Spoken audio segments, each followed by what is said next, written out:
June the Homemaker, Sweetness Edition. She's a homemaker, don't you know? She'll teach you how to cook and sew, and how to wield a hammer. It's the June the Homemaker Show. Hello, and welcome to the June the Homemaker Show. I'm your host, June the Homemaker, and today we are going to be making waffles because waffles are a big hit if you have overnight guests and also are pretty easy to make. I really like this particular recipe. It's just a really good waffle batter recipe. It's not going to expand that much when you're in the waffle iron. You're going to be able to put it in the waffle iron, shut it, and it'll just stay right there and get perfect. It comes out of the 75th anniversary Better Homes and Gardens cookbook, which I got for Christmas the year that I went away to college because my mom loves me sometimes. The recipe actually calls for you to put all of the dry ingredients in one bowl, all of the wet ingredients in another bowl, and then mix them together. I just mix all the dry ingredients together in a bowl and then add the wet ingredients one at a time in the order that I will show you. Flour, there's a cup, there's a 3/4 cup. 2 tablespoons of sugar. I'm also cooking in a hurry. These waffles are for my stepdad because it's Father's Day and he is coming home from church in 15 minutes. Oh my god. A tablespoon of baking powder. I've always kind of wondered what baking powder does. Can anybody help me with that? Baking powder? Anyone? And a 1/4 teaspoon salt. I hate how they do that. This is one of the only things I don't like about this cookbook. Sometimes they'll be like, oh, by the way, add a thing of salt that's not actually on your ingredients list. I mean, I guess that everybody keeps salt around. It's just kind of annoying. It's like, well, if you want me to use that, then why didn't you just say so? Just tell me, recipe. Just be communicative, and then we can all get along. P.S. As my stirring implement for waffles, I generally use a whisk. I've always thought that pancakes tasted more personal when you made them with a whisk. Maybe I'm just losing my mind. 1/2 cup cooking oil or butter. I generally just use canola oil. Don't think that I use this to like fill my car or anything. We just apparently buy in bulk, like whoa. 1/2 cup cooking oil. Woo! 1/2 cup of oil.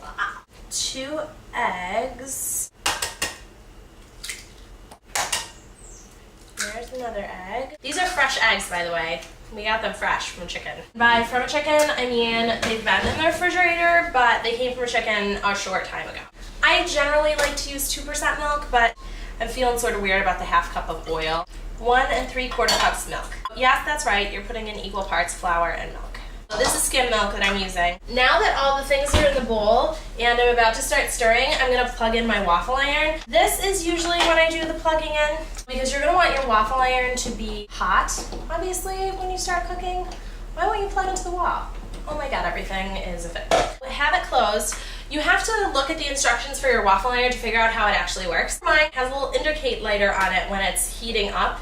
So it says plug it in until the indicator light is off. And then you put waffle batter in it, wait for steam to start coming out the sides. Now, this waffle iron is pretty old at this point. If I had to think about it, I would say it's at least 10 years old. It's not a spring chicken waffle maker, which means that after the steam starts coming out the sides, we have to wait for another 30 to 45 seconds before we actually take the things out, which usually results in interesting crackling noises that make people think that the apocalypse is coming.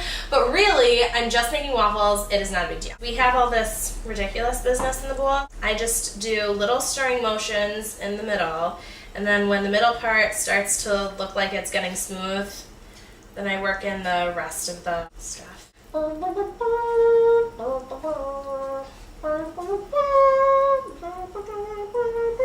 my god, a giant waffle is following me. Oh my god, I'm running away from a giant waffle. You want to get your waffle mixture as smooth as possible, but some lumps are okay. I think that that's what gives it a home-baked texture. Because if you go to a hotel, their batter is next to always perfectly smooth. And it is weird, right? And not just because of that weird stuff that they spray on the little waffle makers. Food that is absolutely perfect does not taste like it came from hearth and home. This is the smoothness of the batter that we're talking about. Once it is this smooth, then I add the vanilla, because then the vanilla gets spread through everything evenly, and it tastes absolutely delicious. And my waffle iron is starting to heat up and make the room smell of the ghosts of waffles past. The other thing that I really like about this waffle recipe is that it takes on other flavors really easily. So if you wanted to make cinnamon waffles, all you have to do is put the batter into the waffle maker and shake a little bit of cinnamon on them before you close the lid. The same thing with chocolate chip waffles. And obviously you can make an entire batch of chocolate chip waffles if you want, but 9 times out of 10, some people want chocolate chip waffles, and some people want plain waffles, and some people want, I don't know, garlic waffles. Pretty much all you have to do is make the normal waffle recipe, and then as you put it in the waffle iron, add whatever ingredient makes it the thing that's true. The other thing that I'm doing with my waffles today is spell out little letters in chocolate chips. I'm going to go with an onslaughted spoon. It's helpful if you're working with a bowl that has this little lip on it, because then when you're pouring the waffle batter into the waffle iron, the little lip can hang over the waffle iron so that you don't spill all over everything. And the thing about spelling things out in chocolate chips, or indeed in pancake batter, is that people look at that and they think that it takes you an insane amount of time. It doesn't. And it's something that people don't expect. It does not matter how many times I do this for people, they continue to be surprised by it. It just makes it something special when you pick up your little plate of pancakes or waffles and you realize that somebody has written "I heart you" in pancakes or "Papa Bear" on a waffle. The more surprising it is, the sweeter they'll think it is. There's a quick way to get to somebody's heart through their stomach and also through their heart at the same time.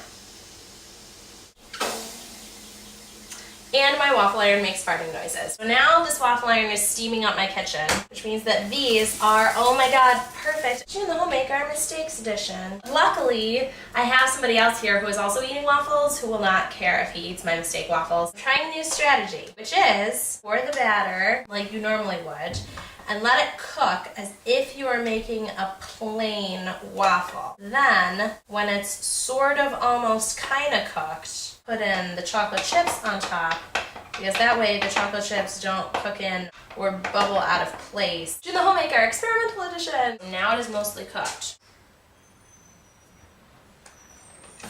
Okay, so I'm only going to leave that on there for like 30 seconds. Making waffles is hard work.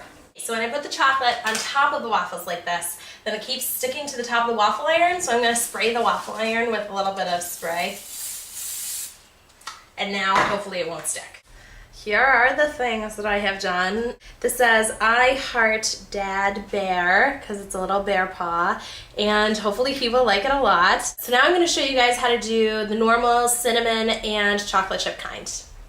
I'm actually running out of batter, which means that I'm probably going to have to make another batch if I'm going to make enough waffles for everyone. The normal chocolate chip waffles, you just put your batter in the waffle maker and then just sprinkle the chocolate chips over the top. This actually was a way of making chocolate chip waffles that I discovered when I was calorie counting, because you need to know exactly how many chocolate chips are in each waffle. And you can just take 2 tablespoons of chocolate chips and just toss them on the waffle. If you put the chocolate chips on there at the very beginning, they sink into the waffle, which is something that I should have thought about when I was trying to draw messages. Now we're just going to close this and cook it like you would a normal waffle. This is what the chocolate chip waffles look like. I've made another batch of waffle batter, and while I was doing that, my stepdad totally came home and totally loved the message on my waffles.